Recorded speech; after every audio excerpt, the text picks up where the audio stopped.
ওয়াবাশশিরিস সাবিরিনাল্লাযীনা ইযা আসাবাতহুম মুসিবাতুন قالوا إنا لله وإنا إليه راجعون। সুসংবাদ সেই সব ধৈর্যশালীদের জন্য যারা নাকি বিপদ এবং মুসিবতে আসলে যারা বলে, কি বলে, পড়েন আমার সাথে, ইন্না লিল্লাহি ওয়া ইন্না ইলাইহি রাজিউন। রাসূল করিম সাল্লাল্লাহু আলাইহি ওয়াসাল্লাম উহুদের ময়দানে যখন আক্রান্ত হয়ে গেলেন, চতুর্দিকে কাফেররা ঘিরে ধরেছে, বাঁচার কোনো পথ নাই। সাহাবায়ে কিরাম রাসূলকে পাহারা দিলেন। যারা রাসূলকে পাহারা দিতে দাঁড়াইছেন, জীবন দিয়া পাহারা দিতে দাঁড়ায় গেছে, রাসূলের দিকে মুখ দিয়া, পিঠটা বাইরের দিকে দিয়ে রাসূলকে পাহারা দেওয়া শুরু করেছেন। হুজুরকে পাহারা দিতে যারা দাঁড়িয়েছিলেন, কাফের কর্তৃক নিক্ষিপ্ত কি তীরগুলি এসে যখন বিঁধতেছিল, শুধু একজন সাহাবী হযরত তালহার পিঠের ভিতরে রাসূলকে হেফাজতের জন্য 80টা তীর একজনের পিঠের মধ্যে দিয়ে ঢুকেছে।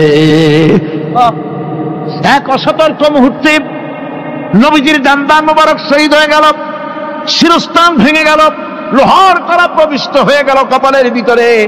হুজুর মাথা ঘুরে পড়ে গেলেন। হযরত আবু উবাইদা রাদিয়াল্লাহু তাআলা আনহু হুজুরের মস্তক মোবারককে কোলে করে নিয়ে তারপরে বহু কষ্ট করে মাথা থেকে লোহার কড়া বের করলেন। এবার ওই কড়ার ছিদ্র দিয়ে রক্ত আসতেছে, মুখ দিয়ে রক্ত পড়তেছে, দাড়ি ভিজে যাচ্ছে। বুখারী শরীফে এসেছে, আল্লাহর নবী দুইখানা হাত নিজের চেহারার উপরে মলে আনে টাটকা রক্ত চোখের সামনে দেখে বলছেন, আহারে, এই কওমের ফালাক কি করে হবে, এই কওমের মুক্তি কি করে হবে, এই কওমের নাজাত কি করে হবে, যে কওম তার নবীর চেহারা রক্ত দিয়ে আল্লাহ বানাইয়া দিল। নবীজি বললেন, আল্লাহুম্মা গফিরলি কওমি ফাইন্নাহুম লা ইয়ালামুন। আয় আল্লাহ পাক, আমার এই কওম বুঝতে পারে না, ওদেরকে মাফ করে দাও। খবর ছড়িয়ে গেল নবীজি শহীদ হয়ে গিয়েছেন। খবর ছড়িয়ে গেল চতুর্দিকে, মদিনায় খবর ছড়িয়ে গেল। মানুষ পাগলের মতো দৌড়ানো শুরু করে দিল। এক মেয়ে লোক দৌড়াচ্ছে উহুদের দিকে। কয়েকজন সাহাবীর সঙ্গে দেখা, তারা জিজ্ঞেস করলেন, দৌড়াও কেন মহিলা, যাও কই? কয় উহুদের দিকে যেতেছি। কয় যায় তো কোনো লাভ নাই, যেহেতু তোমার যে স্বামী এসেছিলেন জিহাদের ময়দানে তিনি তো শহীদ হয়ে গেছেন। মহিলা বলতেছে, কে শহীদ হয়েছে শুনতে চাই না, আগে বলো নবীজি কেমন আছে। আবার কিছুক্ষণ পর আর কয়েকজনের সঙ্গে দেখা, তারা বলছে, মেয়ে লোক দৌড়াও কই? যাচ্ছি উহুদের দিকে। তারা বলছেন যে কোনো লাভ নাই, তোমার যে দুইটা কলিজার টুকরা সন্তান উহুদে এসেছিল দুটোই শহীদ হয়ে গেছে। মা বলতেছে, ও সাহাবী, কে শহীদ হয়েছে শুনতে চাই না, তাড়াতাড়ি করে বলো আল্লাহর নবী মুহাম্মদুর রাসূলুল্লাহ সাল্লাল্লাহু আলাইহি ওয়াসাল্লাম কেমন আছেন। দৌড়াতে দৌড়াতে উহুদের মাঠে সাহাবায়ে কিরাম পরিবেষ্টিত। আল্লাহর নবীর কাছে গিয়ে হুজুরের জীবিত চেহারা মোবারকের দিকে তাকায়া মেয়ে লোকটি কাঁদতেছে আর বলতেছে, ইয়া রাসূলুল্লাহ, আমার স্বামী মরা শোক, আমার কলিজার টুকরা দুইটা সন্তান মরা শোক আমার কলিজা থেকে মুছে গেছে, আপনি বেঁচে আছেন, তামাম মুসলমানদের এর চাইতে বড় সান্ত্বনার নাই। ভাইরা আমার, রাসূল করিম সাল্লাল্লাহু আলাইহি ওয়াসাল্লাম এভাবে করে ধৈর্যের পরিচয় দিয়েছেন। গালাগালি দেন নাই, রাগ করেন নাই, বদদোয়া করেন নাই। সুবহানাল্লাহ কোন, সুবহানাল্লাহ।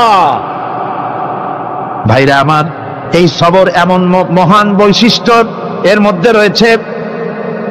জিহাদের ময়দানে যদি লোক কম হয় আর যদি তাদের মধ্যে সবর থাকে, বেশি সংখ্যক লোকের উপরে আল্লাহ পাক সবরকারীদেরকে বিজয়ী করে দিবেন। কোরআনে কারীমে রব্বুল আলামিন বলেন, কাম মিন ফিয়াতিন কালিলাতিন গালাবাত ফিআতান কাসীরাতাম বিইذনিল্লাহ ওয়াল্লাহু মা'আস সাবিরিন। এমন ঘটনার বহু নজির আছে যে কম সংখ্যক লোকেদের উপরে আল্লাহ পাক, বেশি সংখ্যক লোকেদের উপর আল্লাহ পাক কম সংখ্যক লোকদেরকে জয়ী করে দিয়েছেন। আল্লাহু মা'আস সাবিরিন, আর আল্লাহ আছে ধৈর্যশালীদের সাথে। আল্লাহ আছে কাদের সাথে? দেখেন না বদরের কামটা, বদরের ময়দান, 313 জন মুসলমান, অস্ত্রপাতি নাই, সামান্য সামান্য অস্ত্র, আর কাফেরেরা এসছে হাজারেরও বেশি। আমার বন্ধুগণ, ধৈর্য কত বড় কাম দিল, ধৈর্য ধারণ করেছেন তারা, আল্লাহর উপরে ভরসা করেছেন। আল্লাহ রাব্বুল আলামিন অস্ত্রের কাজ কি দিয়া করায় দিলেন। একজন সাহাবী এসে বলছেন, হুজুর, জিহাদের ময়দান, ইসলামের প্রথম জিহাদ, আমার কাছে তো অস্ত্র নাই, মেহেরবানি করে একটা অস্ত্র আমারে দেন, আমি লাফায় পড়ি জিহাদের মধ্যে। হুজুর বলেন, অস্ত্র তো আমার কাছে নাই, দিবটা কি?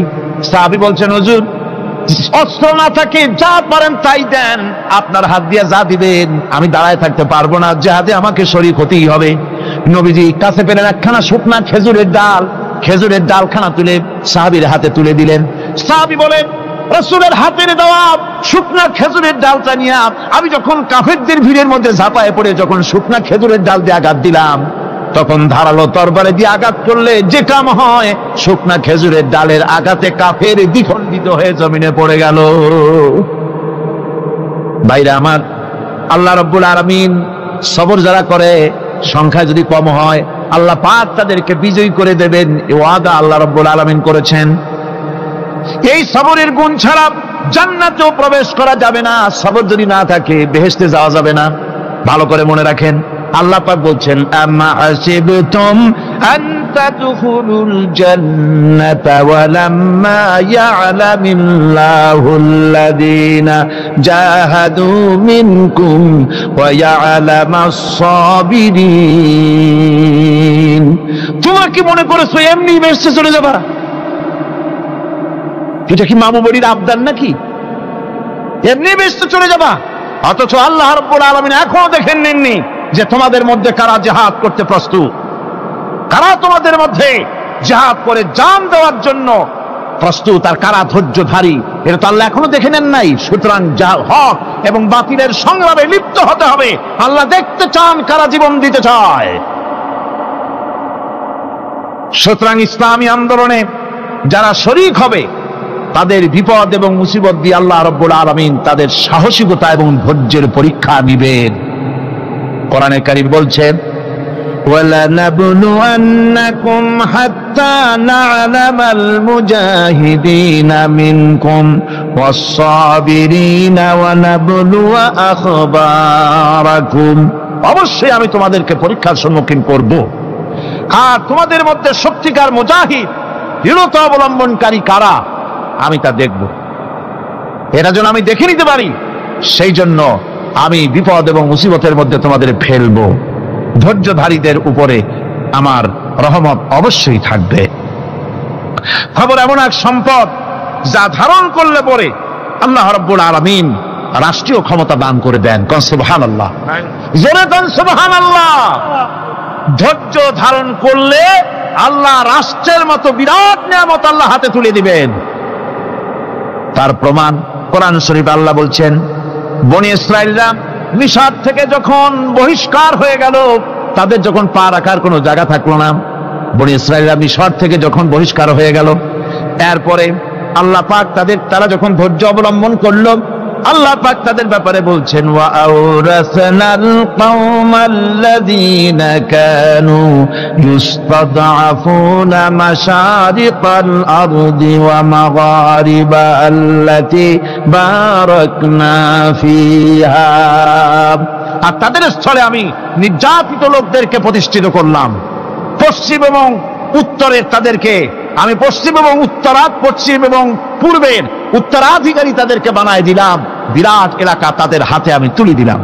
ওয়া তাম্মাত কালিমাতু রাব্বিকাল হুসনা আলা বানি ইসরাঈলা বিমা সাবারু।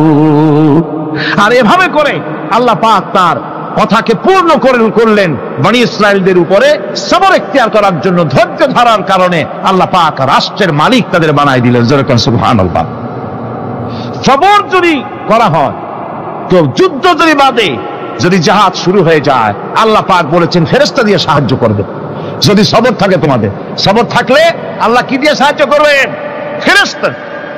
কোরআনে কারীম বলছে, বালা ইন তাসবিরু ওয়া واتقوا ويأتوكم من فورهم هذا يمددكم ربكم ب5 آلاف من الملائكة مسومين। হ্যাঁ, তোমরা যদি ধৈর্য অবলম্বন করো আর আল্লাহকে ভয় করে চলো, তাহলে এক্ষুনি আল্লাহ রাব্বুল আলামিন তোমাদের জন্য কাতারে কাতারে শৃঙ্খলাবদ্ধ 10,000 ফেরেশতা দিয়ে তোমাদেরকে সাহায্য করবেন। সুবহানাল্লাহ, তোমাদেরকে ফেরেশতা দিয়ে সাহায্য করা হবে। তোমরা যদি সবর ইখতিয়ার করো, তাহলে সংখ্যা যদি কম হয়, বেশি সংখ্যার উপরে জয়ী করে দেব। ইয়াকুম মিনকুম 20 সাবিরুনা ইয়াগলিবু 200। যদি তোমাদের ভিতরে ধৈর্যশীল 20 জন হয়, আমি 200 কাফেরের বিরুদ্ধে তোমাদেরকে জয়ী করে দেব। সুবহানাল্লাহ। তোমরা যদি হও ধৈর্যশীল 200 কি কয় 20 জন, 200 কাফেরের উপরে তোমরা জয়যুক্ত হয়ে যাবে। আর বিপদ আর মুসিবতে যারা ধৈর্য ধরে, তাদের জন্য আল্লাহর পক্ষ থেকে সুসংবাদ।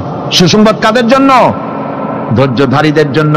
কোরআনে কারীম বলছে, ওয়াবাশশিরিস সাবিরিনাল্লাযীনা ইযা আসাবাতহুম মুসিবাতুন ক্বালু ইন্না লিল্লাহি ওয়া ইন্না ইলাইহি রাজিউন।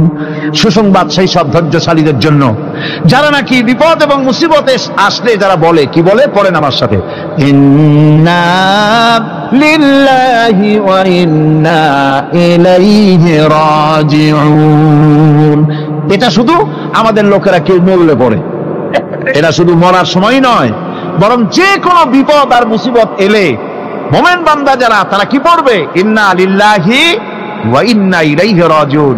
নিশ্চয়ই নিশ্চয়ই আমরা আল্লাহর জন্য এবং আমাদের সকলকেই আল্লাহর কাছে ফিরে যেতে হবে, প্রত্যাবর্তিত হতে হবে। সবরকারীদের জন্য রয়েছে জান্নাতের সুউচ্চ সম্মানের জায়গা। জান্নাতীদের জান্নাতে সবচেয়ে সম্মানজনক জায়গা আল্লাহ রাব্বুল আলামিন ধৈর্যশালীদেরকে দান করবেন। কোরআনে কারীম বলছেন, উলাইকা ইউজজাউনাল গুরফাতা বিমা সাবারু ওয়া ইউলাক্কাউনা ফিহা তাহিয়াতাও ওয়া সালামা। এরা হলো সেই সব লোক যাদেরকে প্রদান করা হবে বেহেশতের সুউচ্চ মঞ্জিল, কারণ তারা সবর ইখতিয়ার করেছিল, তারা সবর করছিল, এই জন্য বেহেশতের সবচাইতে ভালো জায়গা তাদের দেওয়া হবে। কোন আলহামদুলিল্লাহ, জোরে কোন আলহামদুলিল্লাহ। এবং জান্নাতে সবরকারীদেরকে সম্বর্ধনা দেওয়া হবে, সম্বর্ধনা দেওয়া হবে। খালিদিনা ফিহা হাসনাত মুস্তাকাররান ওয়া মুকামা। চিরদিন তারা জান্নাতের ভেতরে বসবাস করবে এবং কতই না সুন্দর, কতই না উত্তম জায়গা সবরকারীদের জন্য আল্লাহ বেহেশতের মধ্যে রেখে যাবেন। জান্নাতে প্রবেশ করার সাথে সাথে চতুর্দিক থেকে ফেরেশতারা ছুটে আসবে সবরকারীদের জন্য। ওয়াল মালাইকাতু ইয়াদখুলুনা আলাইহিম মিন কুল্লি বাব। চতুর্দিক থেকে ফেরেশতারা তাদেরকে ইস্তেকবাল করবে, কি বলবে? সালামুন আলাইকুম বিমা সাবারতুম ফানি'মা উকবাদ। তোমাদের প্রতি শান্তি বর্ষিত হোক, কারণ তোমরা পৃথিবীতে সবর অবলম্বন করেছিল। কতই না উত্তম জায়গা, কতই না সুন্দর জায়গা আল্লাহ রাব্বুল আলামিন সবরের বিনিময় তোমাদেরকে দান করেছেন। সুতরাং এই সবর হচ্ছে মুসলমানদের জন্য সবচেয়ে বড় নিয়ামত। আজ আমার তো মনে হয় পৃথিবীতে মুসলমানরাই সবচেয়ে বেসবর। ট্রেনে যাবে, বসা নিয়ে বেসবর, টিকিট নিয়ে বেসবর, বাসের মধ্যে বেসবর, বাজারে যাবে বেসবর, স্কুলে যাবে বেসবর, যেখানে যান সব জায়গায় আমরা বেশি অধৈর্য, ঠিক কিনা কর? সামান্য সামান্য জিনিস নিয়ে ঝগড়া করা, মারামারি করা, এই হচ্ছে আমাদের ট্র্যাডিশন। ধৈর্য অবলম্বন করতে হবে জীবনের সকল ক্ষেত্রে, এই ধৈর্য আমাদেরকে রক্ষা করতে হবে। এই ধরনের ধৈর্য যদি আমরা অবলম্বন করতে পারি, তাহলে আল্লাহ পাক বলছেন, উলাইকাল্লাযীনা সাদাকু ওয়া উলাইকা হুমুল মুত্তাকুন। এরাই হলো ঈমানের দাবিতে সত্যবাদী। কোন আলহামদুলিল্লাহ। কারা কারা? না না, শুধু সবরকারী না, এই যে 10টা পয়েন্ট বলা হলো, কয়টা পয়েন্ট বলা হয়েছে? 10টি পয়েন্ট। সেই 10টি পয়েন্ট যারা পালন করবে এরা হলো ঈমানের দাবিতে সত্যবাদী, আর এরাই হচ্ছে প্রকৃতপক্ষের মুত্তাকি। আমরা মুত্তাকি বুঝি দাঁতে ছাতা, দাড়ি টাড়ি আশ্রয় না, জাব্বা জুব্বা গায়ে দিয়ে কোনো জায়গায় পড়ে থাকে, হ্যাঁ এটা বড় মুত্তাকি, খুব পরহেজগার। সালার চট্টর যদি পড়ে তাহলে তো আরো বড় পরহেজগার। জি, আর যদি কাপড় চোপড় মোটেও না থাকে তাহলে তো খাজা বাবা হয়ে গেল। জি, নাউযুবিল্লাহ মিন যালিক। আর আল্লাহ বলছে মুত্তাকি কারে কয় শোনো, এরে কয় মুত্তাকি যাদের মধ্যে এই 10টা গুণ আছে। এই 10টি সত্য যদি সম্পাদন করতে পারি, যদি আমল করতে পারি, জীবন ধন্য হয়ে যাবে। সেই 10টি কথা আমি আবার আপনাদের স্মরণ পটে তুলে দিতে চাই, প্যাকেট করে পকেটে উঠাই দিতে চাই, যেন বাড়ি নিয়ে যেতে পারেন। 1 নম্বর হচ্ছে 10টি পয়েন্টের 1 নম্বর আল্লাহর প্রতি ঈমান। 1 নম্বরে আল্লাহর প্রতি ঈমান, 2 নম্বরে পরকালের প্রতি ঈমান, 3 নম্বরে ফেরেশতাদের উপর ঈমান, 4 নম্বরে কিতাবের প্রতি ঈমান, 5 নম্বরে নবীদের প্রতি ঈমান, 6 নম্বরে সহায় সম্বলহীন নিকটবর্তী আত্মীয়, ইয়েতিম, মিসকিন, প্রবাসী, মুসাফির, সাহায্য প্রার্থী এদেরকে মুক্ত করার জন্য এদেরকে সাহায্য প্রদান করা, 7 নম্বরে নামাজ প্রতিষ্ঠা করা, 8 নম্বরে যাকাত আদায় করা, 9 নম্বরে ওয়াদা পালন করা, 10 নম্বরে সবর এখতিয়ার করা। কয়টা হইল? এই 10টি কাজ যদি আমরা পালন করতে পারি, বিপদে মুসিবতে ধৈর্য ধারণ করতে পারি, যত মুসিবত আসুক, আসলে এগুলি কিছু না। মুসিবত আল্লাহ টেস্ট করবেন, মুসিবত দিয়া আল্লাহ টেস্ট করেন। দেখা যায় যে ওদের শক্তি খুব বেশি, চোখে আপনি দেখতে পারেন, কিন্তু আল্লাহ বলছেন ইন্না কায়দাশ শায়তানে কানা দাঈফা। বাতিলরা হলো শয়তান। বাতিলরা কি? আর ওদের চক্রান্ত আসলেই দুর্বল। এদের চক্রান্ত আসলে কি? দুর্বল। কাজেই এগুলিকে ভয় করা যাবে না। বিপদে মুসিবতে ধৈর্য ধারণ করে যদি অগ্রসর হওয়া যায়, তো আল্লাহ রাব্বুল আলামিন এই 10টি পয়েন্ট যদি আমল করা যায়, দুনিয়ার শান্তি পাবো, আখিরাতেও শান্তি পাবো। যত মুসিবত আসুক, বিপদ আসুক, ধৈর্যের সাথে মোকাবেলা করতে হবে। ধৈর্যের অর্থ কি? আমি আগেই বলেছি, ধৈর্যের অর্থ হচ্ছে অবিচলতা, দৃঢ়তা, বরদাস্ত করা, সহিষ্ণুতা, ধীরতা, স্থিরতা। ধৈর্যের অর্থ এটা নয় একজন একটা থাপ্পড় মারলো আর আপনি বলবেন যে বাবা ব্যথা পাইছো নাকি, তাহলে আর একখান থাপ্পড় দিয়া দাঁত আমার সবগুলো ভালাই না। এর নাম ধৈর্য নয়। ধৈর্য হচ্ছে পরিস্থিতির মোকাবেলা করতে হবে সাহসিকতার সাথে, এর নাম হচ্ছে ধৈর্য। ওই যে আমি একটা দৃষ্টান্ত দিয়ে থাকি, এক সাপ একবার মুরিদ হয়েছিল এক পীর সাহেবের কাছে। পীর বলছিলেন যে আমি তো এইসব সাপ টাপ মুরিদ বানাই না। কয় না হুজুর, আমারে বানান। তারপরে মুরিদ বানায় কিছু অজিফাতারে শিখাই দিল আর বললো খবরদার কাউকে দংশন করবে না। ঠিক আছে, সে দায়া জিগারাজগার শুরু করে দিয়েছে। এর মধ্যে জমিনে রাখাল আসছে, ধান কাটছে, ধানগুলো বিক্রি করে দড়ি দাড়ি পাচ্ছে না। তো কি করা যায়, বানবে কি দিয়া? সন্ধ্যার পরে অন্ধকারে দেখে যে দড়ি একটা পড়ে আছে। ও যে কি দড়ি তা তো ওরা বোঝে না। ওইটারে নিয়ে ধানরে ফেসাইয়া লেজ দিয়ার মাথা দিয়ে এরকম করে বাসেটারে দিয়ে বাঁধছে। সাপ তখন বলতেছে, হায় হায় রে, কেবল যে মুরিদ হয়েছি, তা না হলে তুই ঠিক পাইছি যে আমি কি ধরনের দড়ি। এরপরে নিয়ে বাড়ি নিয়ে ভালাই দেশে ওটারে খুলে সাপটার ঘাড় গেছে মস্কিয়া। বহুত কষ্ট করে হুজুরের বাড়ি গিয়ে হাজির। কয় যে হুজুর কি একখান জিকের শিখাইলেন, আমার তো ঘাটটার মস্কে শেষ।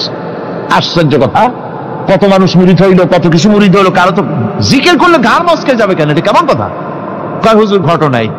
আরে বেটা ঘটনা এইটা, তুই কি করছিলি? কয় যে আপনি তো নিষেধ করছেন দংশন করতে, আমি তো দংশন করতে পারিনি। আরে বেটা, দংশন করতে নিষেধ করছিলাম, ফোঁস করতে তো নিষেধ করি নাই।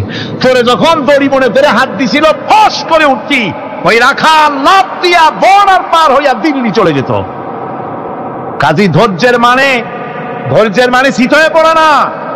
ধৈর্য মানে অবিচলতা, দৃঢ়তা নিয়ে শক্তি সঞ্চয় করে আল্লাহর উপরে ভরসা করে বাতিলের বিরুদ্ধে ঝাঁপিয়ে পড়তে হবে, বাতিল উৎখাত হতে বাধ্য হবে। অনাটনে, বিপদে মুসিবতে আর হক আর বাতিলের সংঘর্ষ চলাকালীন ধৈর্য ধারণ করা, এটা হলো সবচাইতে একটা বড় কোয়ালিটি। কোরআনে কারিমে সবর শব্দটি সবচাইতে বেশি ব্যবহার করা হয়েছে। সর্বাধিক ব্যবহৃত শব্দ কোনটি? সবর। সবর আরবি একটি মৌলিক শব্দ, এমন একটি মৌলিক শব্দ যার তাৎপর্য অন্য কোন ভাষা দিয়া খবরটা বললে যেমন বোঝানো যায়, অন্য কোন ভাষা দিয়া এটার অর্থ করে এটার হক আদায় করা সম্ভব না। আর এই সবর কোরআনে কারিমে বিভিন্ন জায়গায় বিভিন্ন অর্থে ব্যবহার হয়েছে।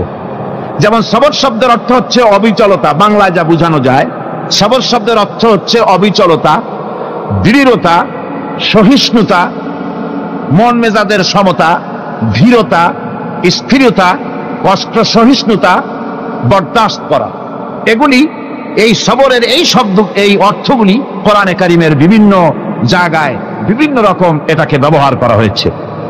সবর একটি মৌলিক মানবীয় গুণ। এই গুণ যার মধ্যে আছে সে তার নৈতিকতার শীর্ষে পৌঁছে যেতে পারে। আর এই গুণটি যার মধ্যে অভাব, এই সবর যার ভিতরে নাই, সে মানুষের পর্যায়ে পড়ে না।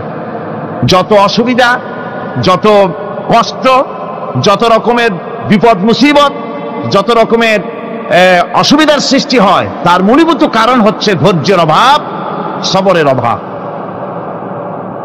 দুনিয়ার সমস্ত নবী রাসূলগণ সবর অবলম্বন করেছেন। তারা ছিলেন সবরের মূর্ত প্রতীক। সবর কাকে বলে দুনিয়াবাসীকে তারা তা দেখিয়ে দিয়েছেন। নিজ নিজ কওমের কাছ থেকে যখন কওমের কাছে নবীরা দাওয়াত দিয়েছেন, ইসলামের দ্বীনের দাওয়াত দিয়েছেন, তখনই সমাজপতিরা, রাষ্ট্রশক্তি তাদের উপরে, নবীদের উপরে ভেঙে পড়েছে, অত্যাচার করেছে। আল্লাহ পয়গম্বরেরা এই সমস্ত অত্যাচারের মোকাবেলায় চরম ধৈর্যের পরিচয় দিয়েছেন। কোরআনে কারিমে উল্লেখ করা হয়েছে অত্যাচারের মোকাবেলায় আম্বিয়ায়ে কেরাম যা বলেছেন সেটা হলো এই, ওয়ামা লানা আল্লা নাতাওয়াক্কালা আলাল্লাহি ওয়া ক্বাদ হাদানা সুবুলানা। আল্লাহ পাক বলেন, পয়গম্বরেরা বলেছেন আমরা আল্লাহর উপরে ভরসা করব না, তো কার উপরে ভরসা করব?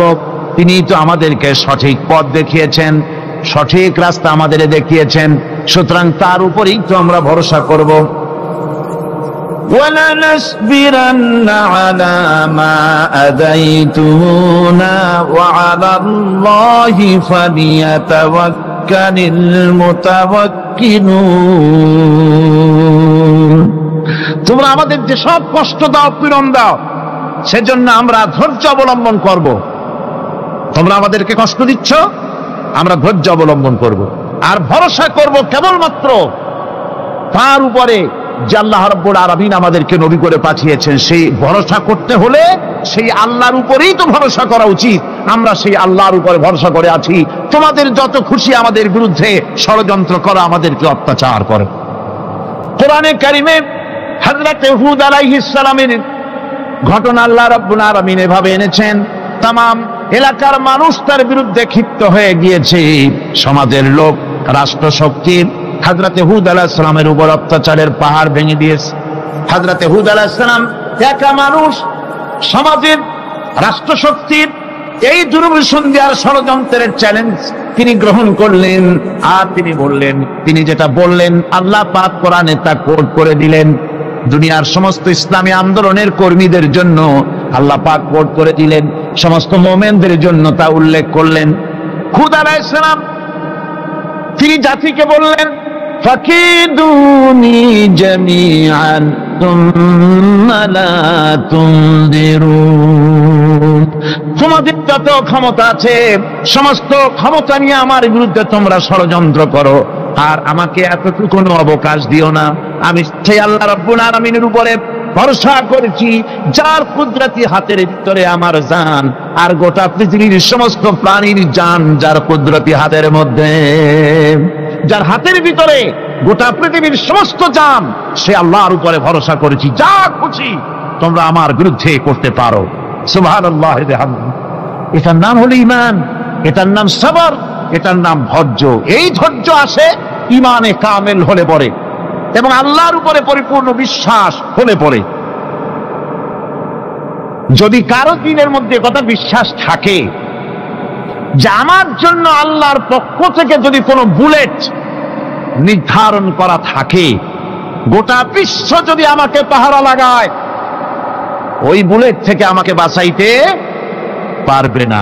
আর আমার জন্য যদি একটা বুলেট আল্লাহ কর্তৃক নির্ধারিত থাকে, তাহলে গোটা পৃথিবীর মানুষ চেষ্টা করেও সেই বুলেট থেকে আমাকে রক্ষা করতে পারবে না।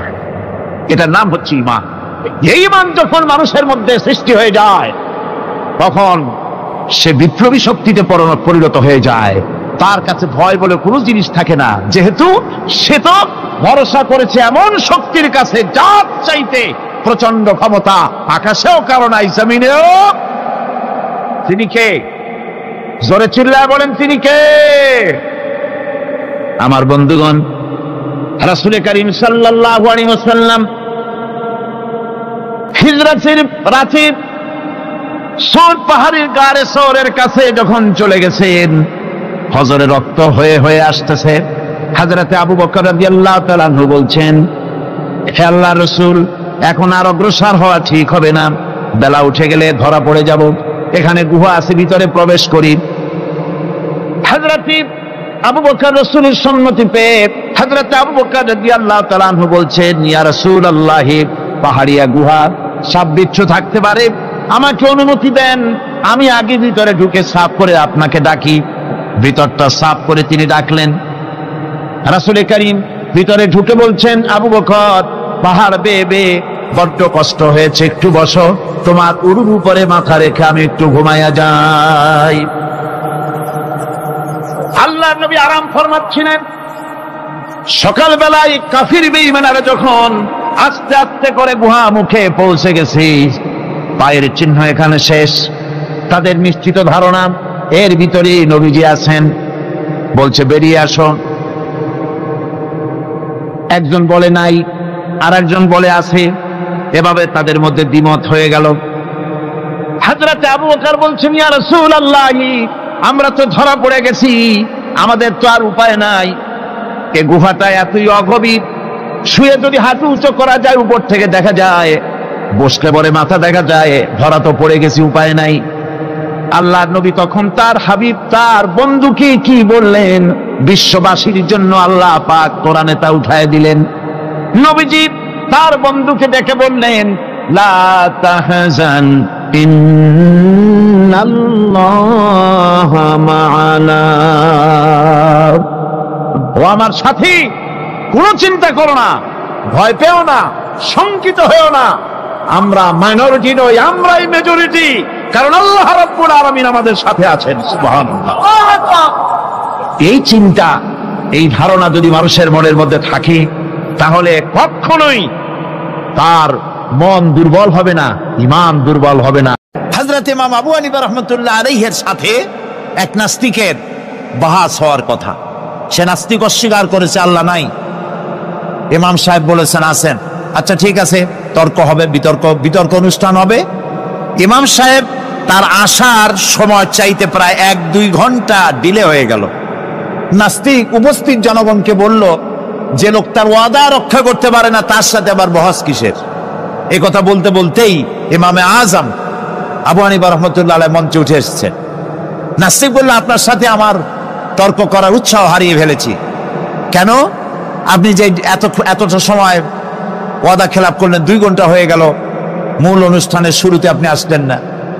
তিনি বললেন যে, তুমি নিরুৎসাহিত হবে তো আমার কাছে দেরি হলো কেন? তারপরে না বলবা। আচ্ছা ঠিক আছে, আপনি বলেন কেন দেরি হলো? তিনি বললেন, আমি এই জায়গায় আসতে গিয়ে সামনে একটা নদী বাঁধলো, এখন আমি আসবো কেমনে? মহাচিন্তায় পড়ে গেলাম, কিভাবে যাব? পারাপারের কোনো ব্যবস্থা নাই। হঠাৎ দেখলাম পাশে একটা গাছ, আগে দেখিনি, দেখি যে একটা বড় গাছ। গাছটা কেমনে কেমনে টাইট হয়ে পড়ে গেল, কেমনে কেমনে তাড়াতাড়ি করে কতগুলি তক্তা হয়ে গেল। ফটাফট তক্তাগুলি লাগে একটা নৌকা হয়ে গেল, লাফ দিয়ে পড়লো নদীতে। আমি চট করে উঠলাম সেই নৌকায়, আর পাড়ি দিয়ে আসলাম। ওই তক্তাগুলি ফাটতে চিটতে আর লোহাগুলি লাগতে তড়িৎ গতিতে তাড়াতাড়ি হইতে যতটুকু সময় লাগছে, আমার আসতে ওই জন্য দেরি হয়েছে। সুবহানাল্লাহ পরে কর। এখন নাস্তিক কয় যে, আপনার সাথে আমি তর্ক মোটেই করবো না। কেন? কয় যে, আপনার মাথার স্ক্রু ঠিক আছে কিনা? কয় কি জন্য? আপন ইচ্ছায় একটা গাছ ফট করে এরকম হয়ে গেল, কোনো করাত ছাড়া মিস্ত্রি ছাড়া গাছগুলি চিরে ভেরিয়া তক্তা হয়ে গেল, আর কোন রকমের মিস্ত্রি ছাড়াই জোড়াতালি রেগে নৌকা হয়ে গেল, আর মাঝি ছাড়া পালায় গেলেন। আপনার মস্তিষ্কের স্ক্রুগুলি ঢিলা, আপনার সাথে আমি তর্ক করব না। তিনি বললেন, নাস্তিক শোনো, বিনা মিস্ত্রিতে একটা গাছ চিরে ভেরে তক্তা হইতে পারে না। তোমার দলিল, বিনা মিস্ত্রিতে কতগুলি তক্তা একত্রিত একটা নৌকা হইতে পারে না, তাহলে বিশাল আকাশ বিনা মিস্ত্রিতে কেমনে তৈরি হইল? তোমার এই পা থেকে শুরু করে মাথা পর্যন্ত এই সুন্দর দেহ কেউ সৃষ্টি করে নাই, এমনি এমনি কলা গাছের মতো হয়েছে তুমি। নাস্তিকের চোখ খুলে গেল। বলেন কি? আমি তো এইভাবে চিন্তা করি নাই, আমি মুসলমান হয়ে গেলাম। লা ইলাহা ইল্লাল্লাহু মুহাম্মাদুর রাসূলুল্লাহ। জান্নাতীরা খামোশ হয়ে বসে থাকবেন।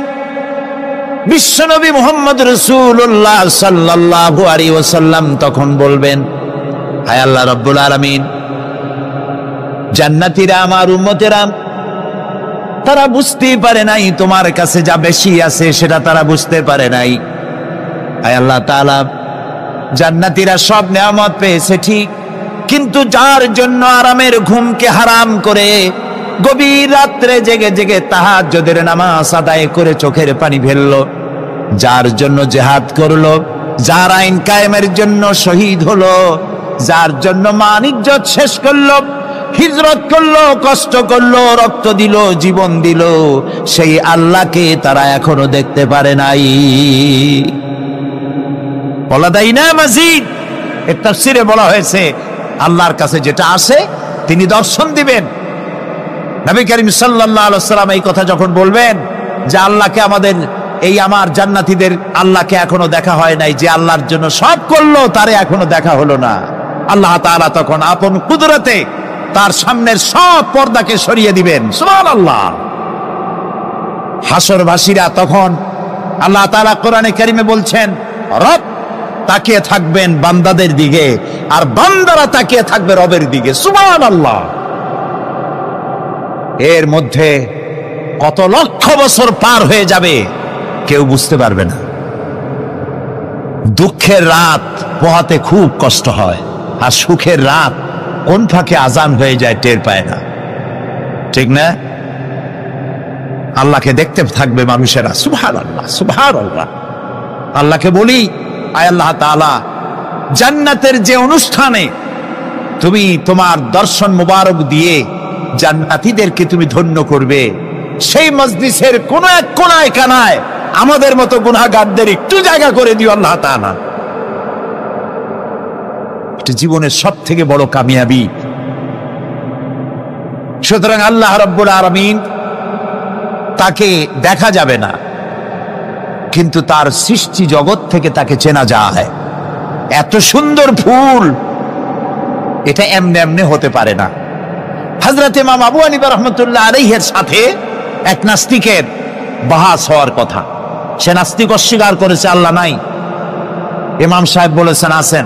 আচ্ছা ঠিক আছে, তর্ক হবে, বিতর্ক অনুষ্ঠান হবে। ইমাম সাহেব তার আসার সময় চাইতে প্রায় 1-2 ঘন্টা ডিলে হয়ে গেল। নাস্তিক উপস্থিত জনগণকে বলল, যে লোক তার ওয়াদা রক্ষা করতে পারে না তার সাথে আবার বহস কিসের? এই কথা বলতে বলতেই ইমামে আজম আবু হানিফা রাহমাতুল্লাহ আলাইহি মঞ্চে উঠে এসেছেন। নাস্তিক বলল, আপনার সাথে আমার তর্ক করার উৎসাহ হারিয়ে ফেলেছি। কেন? আপনি যে এতটা সময় ওয়াদা খেলাপ করলেন, 2 ঘন্টা হয়ে গেল, মূল অনুষ্ঠানের শুরুতে আপনি আসলেন না।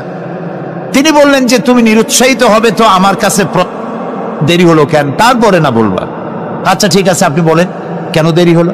তিনি বললেন, আমি এই জায়গায় আসতে গিয়ে সামনে একটা নদী বাঁধলো, এখন আমি আসবো কেমনে? মহাচিন্তায় পড়ে গেলাম, কিভাবে যাব? পারাপারের কোনো ব্যবস্থা নাই। হঠাৎ দেখলাম পাশে একটা গাছ, আগে দেখিনি, দেখি যে একটা বড় গাছ। গাছটা কেমনে কেমনে কাইতে হয়ে পড়ে গেল, কেমনে কেমনে তাড়াতাড়ি করে কতগুলি তক্তা হয়ে গেল, ফটাফট তক্তাগুলি লাগে একটা নৌকা হয়ে গেল, লাফ দিয়ে পড়লো নদীতে। আমি চট করে উঠলাম সেই নৌকায় আর পাড়ি দিয়ে আসলাম। ওই তক্তাগুলি ফাটতে চিটতে আর লোহাগুলি লাগতে তড়িৎ গতিতে তাড়াতাড়ি হইতে যতটুকু সময় লাগছে আমার আসতে ওই জন্য দেরি হয়েছে। সুবহানাল্লাহ পরে কর। এখন নাস্তিক কয় যে আপনার সাথে আমি তর্ক মোটেই করব না, কেন? কয় যে আপনার মাথার স্ক্রু ঠিক আছে কিনা। কয় কি জন্য? কয় আপন ইচ্ছায় একটা গাছ ফট করে এরকম হয়ে গেল, কোনো করাত ছাড়া মিস্ত্রি ছাড়া গাছগুলি চিরে ভেরিয়া তক্তা হয়ে গেল, আর কোন রকমের মিস্ত্রি ছাড়াই জোড়াতালি রেগে নৌকা হয়ে গেল, আর মাঝি ছাড়া পালায় গেলেন। আপনার মস্তিষ্কের স্ক্রুগুলি ঢিলা, আপনার সাথে আমি তর্ক করব না। তিনি বললেন, নাস্তিক শোনো, বিনা মিস্ত্রিতে একটা গাছ চিরে ভেরে তক্তা হইতে পারে না। তোমার দলিল। বিনা মিস্ত্রিতে কতগুলি তক্তা একত্রিত একটা নৌকা হইতে পারে না, তাহলে বিশাল আকাশ বিনা মিস্ত্রিতে কেমনে তৈরি হইল? তোমার এই পা থেকে শুরু করে মাথা পর্যন্ত এই সুন্দর দেহ কেউ সৃষ্টি করে নাই, এমনি এমনি কলা গাছের মধ্যে হইছে তুমি। নাস্তিকের চোখ খুলে গেল। বলেন কি? আমি তো এইভাবে চিন্তা করি রে, আমি মুসলমান হয়ে গেলাম। লা ইলাহা ইল্লাল্লাহু মুহাম্মাদুর রাসূলুল্লাহ।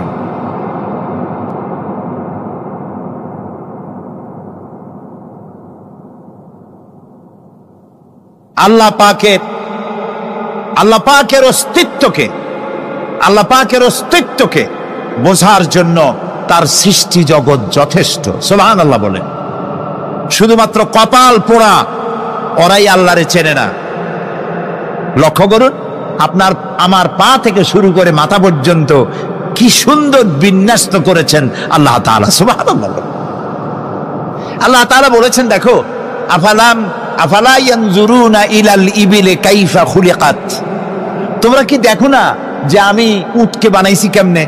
আল্লাহর আদাত মোবারক, আল্লাহর সিস্টেম, আল্লাহর কুদরত হচ্ছে এই লাঠি দিয়া পিটাইয়া মানুষকে হেদায়েত করার কোনো অভিলাষ, কোনো ইচ্ছে আল্লাহর নাই। সুবহানাল্লাহ বলেন। আল্লাহ রাসূলকে বলেছেন, ইন্নামা আনতা মুযাক্কিরুন লাস্তা আলাইহিম বিমুসাইতির। হে নবী, আমি আপনাকে উপদেশক করে পাঠিয়েছি পৃথিবীতে, লাঠি মারার জন্য দারোগা করে বাড়াই নাই। সুবহানাল্লাহ। আপনি আল্লাহরে মানবেন না, আল্লাহ একটা ফেরেশতা পাঠাই দেবে পিটাই ওর গর্দানের চামড়া উঠাইবেন না। আল্লাহ বলেন যে দেখো, যুক্তি প্রমাণের মাধ্যমে তুমি আল্লাহকে চিনতে শেখো। নিজের দিকে তাকাও। আচ্ছা, তোমরা উট দেখো নাই? কে বলতেছেন? আল্লাহ বলছেন, উট দেখো নাই? আফালা ইয়ানজুরুনা ইলাল ইবিলি কাইফা খুলিকাত ওয়া ইলাস সামায়ে কাইফা রুফিআত। ওই বিশাল আকাশ। আচ্ছা দেখেন তো, এই যে প্যান্ডেলটা, আমাদের দৃষ্টিতে প্যান্ডেলটা বড়, কিন্তু আকাশের দৃষ্টিতে এটা কি? কিছুই না।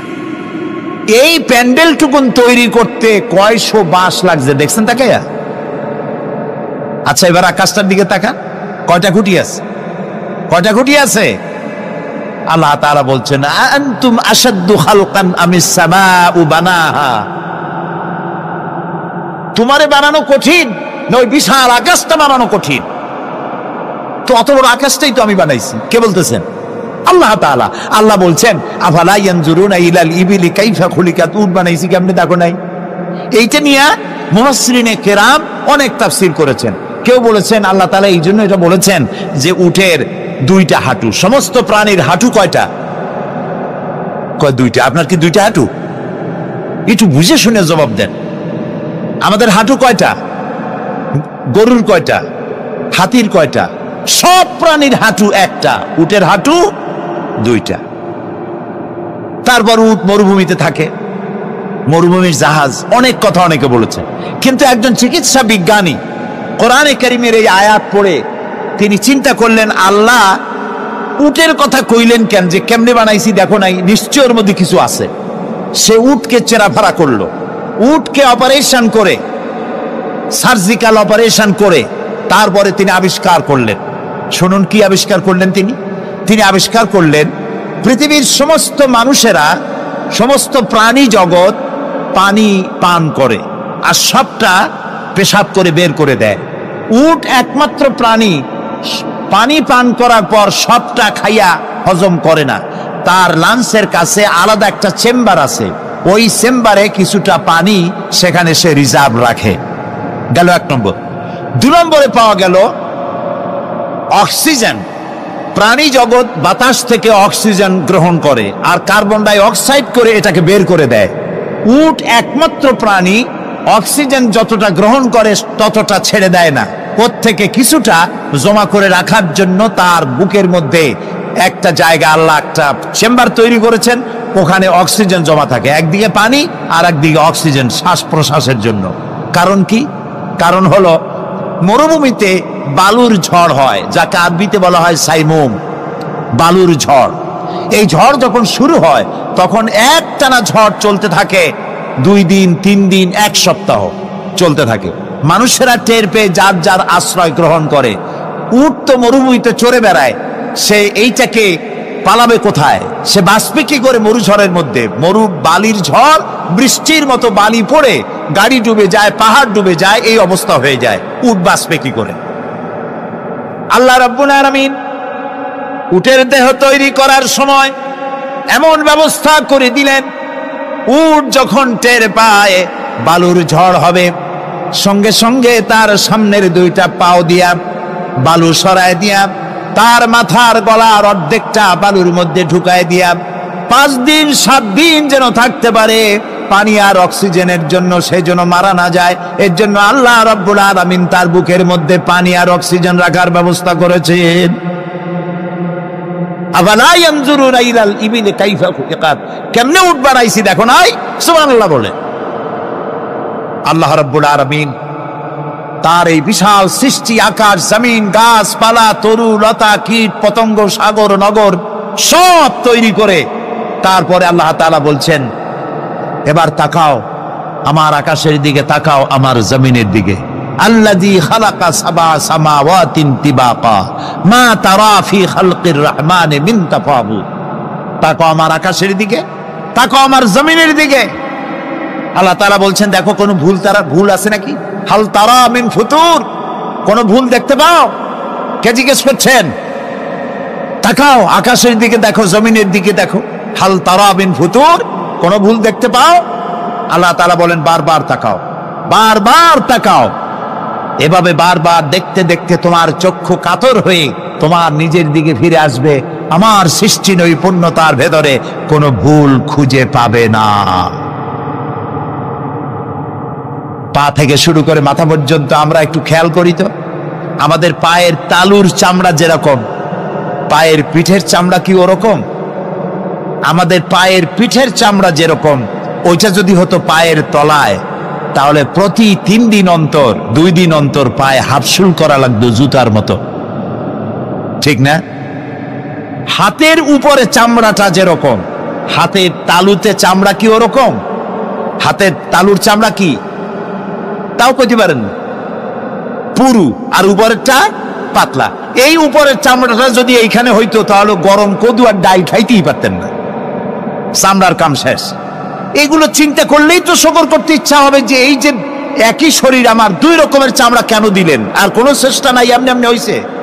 কত বড় রাম ছাগল হলে নাস্তিক হতে পারে, জানোয়ারের চাইতে নিকৃষ্ট নাস্তিকেরা, পশুর চাইতে কুত্তার চাইতে নিকৃষ্ট যারা নাস্তিক। কুত্তায়ও আল্লাহরে চেনে, সুবহানাল্লাহ বলে, আল্লাহরে চেনেছে। গরু ছাগল আল্লাহ যা বানিয়েছে সব আল্লাহর হুকুম মতো তার নিজস্ব পরিমণ্ডলে থাকে। মানুষ নামের কলঙ্ক ওই সব মানুষ যারা বিশ্ববিদ্যালয়ে চাকরি করে আমাদের সন্তানদেরকে নাস্তিক বানায়। এর একটা শয়তান কয়েক মাস আগে দূরে কোথাও গিয়ে আল্লাহ জাহান্নামে নিয়ে গিয়েছে। ওর কবরে জাহান্নামের আগুন জ্বলুক কিয়ামত পর্যন্ত। সে একাই শয়তান নয়, বিশ্ববিদ্যালয়ের অসংখ্য ছেলেদের মেয়েদেরকে ধ্বংস করেছে, ইমান নষ্ট করেছে। প্রিয় ভাই সব, আল্লাহ রাব্বুল আলামিন তার অস্তিত্বের প্রমাণ রেখেছেন আর বলেছেন, দেখো কোনো ভুল পাও নাকি? আল্লাহর এক দরবেশ বান্দা এক বট গাছের নিচে বিশ্রাম করতেছিলেন আর সূরা মুলক পড়তেছিলেন। এই আয়াতের কাছে এসেছেন, হাল তারা মিন ফুতুর, দেখতে পাও কোনো ভুল? শুয়ে শুয়ে বলতেছে, আল্লাহ তোমার সৃষ্টি জগতে তো ভুল ধরার কোনো উপায় নাই, কেউ ধরতে পারবে না, তবে আমার চোখে একটা জিনিস বেমানান মনে হয়। ভুল ধরতে কারো ক্ষমতা নেই, একটা জিনিস আমার কাছে বেমানান লাগে। একা একা বলতেছে, সেটা হলো এই, তুমি তাল গাছ বানাইছো যেমন তালও সেই রকম বড়, বেল গাছ যেমন বেলও বড়, নারকেল গাছ যেমন নারকেলটাও বড়, কিন্তু এত বড় বিরাট বট গাছ ফল একেবারে এতটুকু এতটুকু। এইটা একটু বেমানান লাগতেছে। এই চিন্তা করতেছে দরবেশ সাহেব, হঠাৎ করে একটু বাতাস এসে গাছের ডাল আন্দোলিত হয়েছে, একটা আধা পাকা বটের ফল অনেক উঁচু থেকে ছিঁড়ে এসে দরবেশের নাকের উপরে পড়ছে, নাকটা জ্বলে উঠছে। দরবেশ সাহেব বলছে, আস্তাগফিরুল্লাহ, আল্লাহ, এটা তো ফল না, এটা আমার চিন্তার জবাব। আমি চিন্তা করতেছি গাছ আনমান ফল হয় নাই, তাল গাছ যেমন ফল যেমন, বট গাছ যেমন ফল যদি ওই আকারে হইতো, ফলটা যে পজিশন নিয়ে আমার নাকে পড়ছে, এতে তো আমার নাকও যাইতো মাথাও যাইতো। সুতরাং আল্লাহ রাব্বুল আলামিন তার সৃষ্টি জগৎকে আপন কুদরত দিয়ে সুন্দর করে সৃষ্টি করেছেন। ভাগ্যবান তারা যে আল্লাহকে স্বীকার করে 5 ওয়াক্ত নামাজে আল্লাহকে সেজদা দেয়, সুবহানাল্লাহ। আর শিক্ষক নামের, শিক্ষিত নামের কলঙ্ক ওই সব মুসলমান যারা মুসলমানের ঘরে জন্মগ্রহণ করে নিজেকে নাস্তিক বলে পরিচয় দেয়, নিজেকে যারা বামপন্থী বলে পরিচয় দেয়। মুসলমান তা আবার বামপন্থী, আস্তাগফিরুল্লাহ। কোরআনে কারিমে আল্লাহ তাআলা বলেছেন আসহাবুল ইয়ামিন, আসহাবুশ শিমাল, ডানপন্থী আর বামপন্থী। রাসূলুল্লাহ বলেছেন বাম হাতে খায় শয়তান, তোমরা বাম হাতে খাবা না। বাম দিকের কামটাই শয়তানের, বাম দিকের কাম কার? জোরে বলেন। এই জন্য রাস্তা দিয়ে হাঁটবেন, ডান দিক দিয়ে হাঁটেন। কিছু খাইবেন, ডান দিক দিয়ে খান। কিছু শুরু করবেন, ডান দিক দিয়ে করেন। মুসলমানের কাজ সব ডান। ডানপন্থীদের নেতা পয়গম্বরেরা সব ডানপন্থীদের নেতৃত্ব দিয়ে আল্লাহ রাব্বুল আলামিন কিয়ামতের দিন ডানপন্থী দিয়ে নিয়ে আল্লাহর নবীরা জান্নাতে চলে যাবে। আর বামপন্থীদের নেতা শয়তান, বামপন্থীদেরকে শয়তানের নেতৃত্ব দিয়ে সবগুলিকে জাহান্নামে নিয়ে যাবে। এই জন্য দেখবেন বামপন্থীদের যত নেতা আছে, একটা নেতাও মসজিদে যায় না, নামাজ পড়ে না। প্রিয় ভাই, সব কপাল পোড়া না হলে কোন মুসলমানের সন্তান বামপন্থী আন্দোলন করতে পারে না। হতভাগ্য, নিকৃষ্ট, জঘন্য। আল্লাহ এদেরকে হেদায়েত করুন, বলেন আমিন। জোরে বলেন আমিন। ওরা নামাজে নাই, রোজায় নাই, আল্লাহ নাই, রসুলে নাই, পরকালে নাই, মক্কায় নাই, মদিনায় নাই, ঠিক কিনা? আল্লাহ হেদায়েত নসিব করুন, বলেন আমিন। তাহলে 3টি পুঁজির কথা বলেছিলাম। তার মধ্যে প্রথম পুঁজি হলো আল্লাহর কি বিশ্বাস করতে দেখি? অস্তিত্বকে বিশ্বাস করা। এই অস্তিত্বের উপরে আমি আর আলোচনা করতে চাই না। আমরা বিশ্বাস করি আল্লাহ আছেন, ঠিক না? আচ্ছা, এবার প্রশ্ন করি, আল্লাহ আছেন, কোথায় আছেন? আচ্ছা, বুঝতে পারছি আপনাদের মধ্যে ইখতিলাফ হয়ে গেছে। কেউ বলছেন সব জায়গায়, কেউ বলছেন আরশে, কেউ বলছেন আকাশে। আর যারা বেশি বুদ্ধিমান তারা কোনো জবাব দেন নাই, চিন্তা করছেন কোনটা কইয়ে কোন জ্বালায় পড়ি। আল্লাহ রাব্বুল আলামিন কোথায় আছেন সেই প্রশ্ন আল্লাহ কি করা দরকার? আল্লাহ আপনি কোথায় আছেন এই প্রশ্ন আমরা করার আগে আল্লাহ রাব্বুল আলামিন কোরআনে কারীমের মধ্যে জবাব দিয়ে দিয়েছেন, আর রাহমানু আলাল আরশিস তাওয়া। সুবহানাল্লাহ। বলে আল্লাহ সব জায়গায় আছেন এ কথা ঠিক নয়।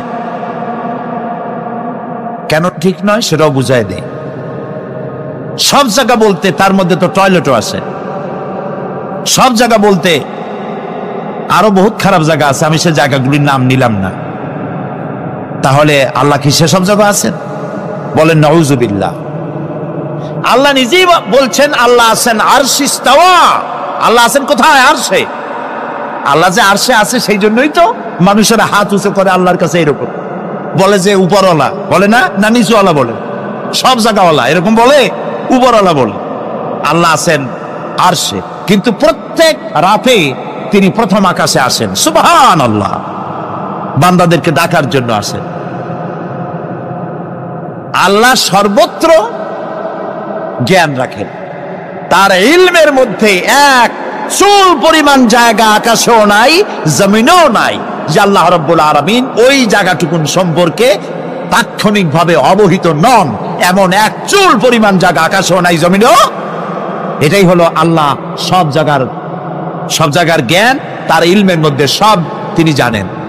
এ কথা একটি ছোট্ট আয়াতের মধ্যে এভাবে বলা হয়েছে। ويعلم ما في البر والبحر وما تسقط من ورقة إلا يعلمها। এই পৃথিবীতে জমিনের ভিতরে কি হয়, সমুদ্রের অতল তলদেশে কি হয় সব আমি জানি। এমনকি এই পৃথিবীর কোন একটি গাছের পাতা যদি পড়ে যায়, কোন দেশের কোন গাছের কোন পাতা পড়েছে সে খবর আমি আল্লাহর কাছে হয়ে যায়। এটি আমি বললাম, বানায় বললাম, এটি কোথায় আছে? তো আল্লাহ রাব্বুল আলামিন কোরআনে পরিষ্কার করে বলে যে এত পাতার খবর যদি আল্লাহর কাছে হয়, তাহলে আমরা কোথায় কি করি তিনি টের পান না? অবশ্যই টের পান। এটি আমাদের মনে রাখতে হবে। তো আল্লাহ তাআলা তার উপরে আমাদের বিশ্বাস হচ্ছে এই যে তিনি আরশে ইস্তাওয়া, আরশে আছেন, এবং তিনি না জানেন না দেখেন এমন কিচ্ছু নাই, না শোনেন এমন কিচ্ছু নাই। এমনকি সমুদ্রের অতল তলদেশে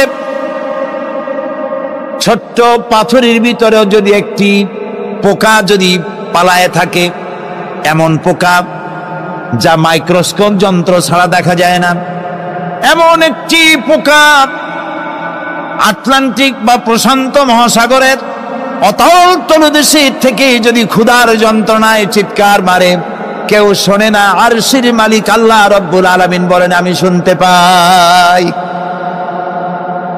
সুতরাং তিনি সব শুনতে পান, তিনি দেখতে পান, এবং সবকিছু তার নলেজে আছে। এ হচ্ছে আল্লাহর অস্তিত্বে বিশ্বাস। 2 নম্বরে আল্লাহর সিফাতে বিশ্বাস। 2 নম্বরে কি বলেন? সিফাত মানে কি? গুণ। বলেন কি? গুণাবলীতে বিশ্বাস। আল্লাহর নাম আল্লাহ, বলেন তো। আল্লাহ নয় কিন্তু, আল্লাহ হচ্ছে অশুদ্ধ, শুদ্ধ হচ্ছে আল্লাহ। বলার সময় মুখটা গোল হয়ে যাবে। বলেন তো, সবাই উচ্চারণ করেন আল্লাহ, আবার বলেন আল্লাহ, আবার বলেন আল্লাহ। সুবহানাল্লাহ, কি মধুর নাম, কি মজার নাম। কোন বান্দা যদি অন্তরের অন্তঃস্থল থেকে একবার যদি বলে আল্লাহ, আল্লাহ রাব্বুল আলামিন 70 বার সাড়া দিয়ে জিজ্ঞেস করেন বান্দা কি চাও আমি শুনছি। আল্লাহ হচ্ছে ইসমে জাত, আর সিফাতি নাম হচ্ছে বাকি 98টা নাম। মোট ওয়ালাহুল আসমাউ হুসনা, আল্লাহ তাআলা রয়েছে পবিত্র নাম, অনেক নাম, 99টা নাম। কয়টা নাম? আল্লাহ হচ্ছে ইসমে জাত। এই যে আমরা অনেক সময় খোদা বলি, খোদার কসম, খোদার কিরা, খোদা হাফেজ বলি না আমরা? এই খোদা শব্দ যতটা সম্ভব এই শব্দ উচ্চারণ থেকে বিরত থাকা উচিত, কারণ আল্লাহর 99 নামের মধ্যে খোদা বলে কোনো শব্দ নাই। কেউ যদি 10 লক্ষ বার খোদা বলে, একবার আল্লাহ বলার সমান হবে না, হবে না। কেমন খোদা বলে আল্লাহ নিজের নামকে পরিচিত করেন নাই। আল্লাহর নাম হচ্ছে আল্লাহ, আল্লাহর নাম কি? আর বাকি হলো গুণবাচক নাম। তিনি রব, তিনি রাজ্জাক, তিনি ওয়াদুদ, তিনি জব্বার, তিনি কাহ্হার, তিনি রহমান, তিনি রহিম। এরকম আছে না নাম? সব গুণবাচক নাম। এই আল্লাহকে বিশ্বাস করতে হবে। 1 নম্বরে তার অস্তিত্ব, তিনি আছেন। 2 নম্বরে গুণ সহকারে বিশ্বাস করতে হবে। আমরা পানিকে বিশ্বাস করি সে চুবাইয়া ডুবাইয়া মারতে পারে, এই হিসাবে বিশ্বাস করি, ঠিক না? আগুনকে বিশ্বাস করি সে পোড়ায় মারতে পারে। সাপকে বিশ্বাস করি সে দংশন করলে আমি মরে যেতে পারি, ঠিক কিনা? এইভাবে প্রত্যেকটা জিনিসের গুণ সহকারে তাকে বিশ্বাস করতে হয়। সেই জন্য আল্লাহকে আল্লাহ আছেন এইটা শেষ কথা নয়, তার গুণ সহকারে তাকে বিশ্বাস করতে হবে। তিনি হচ্ছেন খেতে দেওয়ার মালিক, রাজ্জাক। মানে বলেন তো নামটা কি? রাজ্জাক মানে কি? রিজেক দাতা। কে রিজেক দাতা? এই জন্য রিজেক চাইতে হবে কার কাছে? আল্লাহর কাছে। কোনো অভাব অভিযোগের জন্য আমি কাউকে বলবো না আপনি আমার খেতে দেন, আল্লাহর কাছে চাইতে হবে। চাইবো কার কাছে? আল্লাহর কাছে। খেতে দেওয়ার মালিক তিনি। আচ্ছা বলেন, এই পৃথিবীর মধ্যে মানুষেরা বেশি, না হাতি ঘোড়া বাঘ ভল্লুক ময়না টিয়া মাছ পাখি পতঙ্গ কীট এগুলো বেশি? কোনটা বেশি? আমরা বেশি না ওরা বেশি? ওরা বেশি, ওরা বেশি। এই যে অসংখ্য হাতি আছে পৃথিবীতে, হাতির পেট বড় না আমার পেট বড়? গন্ডারের পেট বড় না আপনার পেট বড়? কুমিরের পেট বড় না আপনার পেট বড়? আচ্ছা, এখন এই সব প্রাণীদেরকে কে খেতে দেন? আপনার আমার তো ব্যাংকে ডিপোজিট আছে, কম থাকুক বেশি থাকুক, গোলায় ধান আছে, চাউল আছে, বাড়িতেও আছে, আছে না? কিন্তু এই যে পাতিশিয়াল ফক্স, পাতিশিয়াল চেনেন তো? চিনবেনই তো, সাংঘাতিক চালাকিগুলি। এই পাতিশিয়াল কোন ব্যাংকের ম্যানেজারের কাছে গিয়ে বলছে যে ম্যানেজার সাহেব, এখন তো পৌষ মাস, আমি 10টা মুরগি চুরি করে আনছি, আমার নামে একটা অ্যাকাউন্ট খোলে, বৃষ্টির সময় যখন আমি চুরি করতে পারবো না তখন এগুলি উইথড্র করে আমি আমার পেট বাঁচাবো। এই কথা বলে শিয়ালের নামে বাঘের নামে কোনো অ্যাকাউন্ট আছে ব্যাংকে? কোরআন শরীফে আল্লাহ তাআলা বলছেন এমন অনেক প্রাণী আছে পৃথিবীতে যারা তাদের রিজেক সংগ্রহ করে রাখে না। আল্লাহ বলেন আমি আল্লাহ তাদেরকে রিজেক দেই। কে দেয়? আয়াতটি নাযিল হয়েছে হযরত সাদ বিন আবি ওয়াক্কাস রাদিয়াল্লাহু তাআলা আনহুর ব্যাপারে। তিনি 18 বা 19 বছর বয়সে ইসলাম কবুল করেন এবং ইসলাম কবুল করার পর তার মা হামনা বিনতে সুফিয়ান, আবু সুফিয়ানের ভাইজি, তিনি দারুণভাবে অসন্তুষ্ট হয়ে গেলেন এবং তিনি অনির্দিষ্ট কালের জন্য ধর্মঘট করলেন, অনশন ধর্মঘট। অনশন ধর্মঘট কিন্তু নতুন কিছু না, আগেও ছিল। এই অনশন ধর্মঘট শুরু করল এই কথা বলে যে যতক্ষণ পর্যন্ত তার ছেলে সাদ বিন আবি ওয়াক্কাস যতক্ষণ পর্যন্ত আল্লাহর প্রতি ঈমান প্রত্যাহার করে শিরকিয়াতের দিকে ফিরে না আসবে ততক্ষণ পর্যন্ত তিনি অনশন ভাঙবেন না, তিনি কিছু খাবেন না। তার মা দলিল হিসেবে পেশ করলেন ছেলের সামনে যে দেখো পুত্র,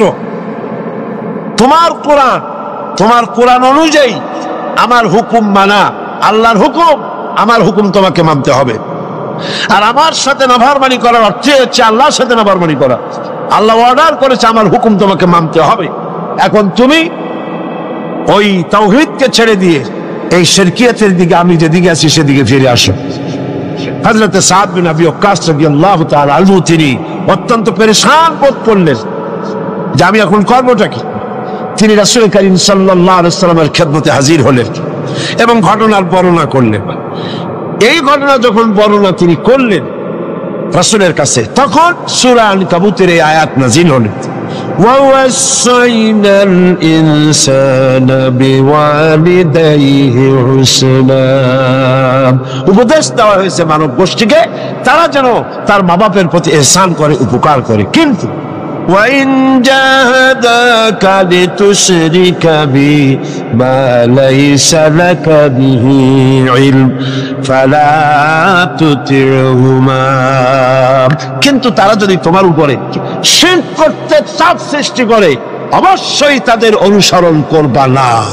খবরদার, মা বাপ যদি আল্লাহর হুকুমের বাইরে যদি কিছু বলে সেই হুকুম মা বাপের পালন করা, জোরে বলে, পালন করা যাবে না। কোন অবস্থাতেই মা বাপের সেই হুকুম পালন করা যাবে না।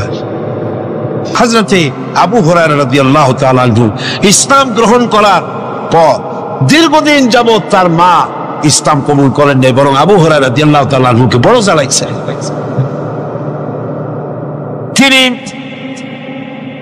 মায়ের পায়ে পড়েছেন, বহু অনুরোধ করেছেন, কোনো কিছুতে কাজ হয়নি। একদিন তিনি অনেক রাত করে বাড়িতে ফিরেছেন। মা তাকে প্রশ্ন করলেন, এত রাত কোথায় ছিলি? তিনি বললেন, আমি ছিলাম রাসূল করিম সাল্লাল্লাহু আলাইহি সাল্লামের কাছে। শোনা মাত্র মা তাকে খুব করে মারলেন, গলা ধাক্কা দিয়ে বাড়ি থেকে বের করে দিলেন। তিনি রাসূলুল্লাহর খেদমতে এসে কাঁদতে লাগলেন। আল্লাহ নবী বলেন, আবু হুরায়রা কাঁদো কেন? হযরত আবু হুরায়রা বললেন, ইয়া রাসূলুল্লাহ, মা আমাকে মেরেছে। বললেন, মারলো কেন?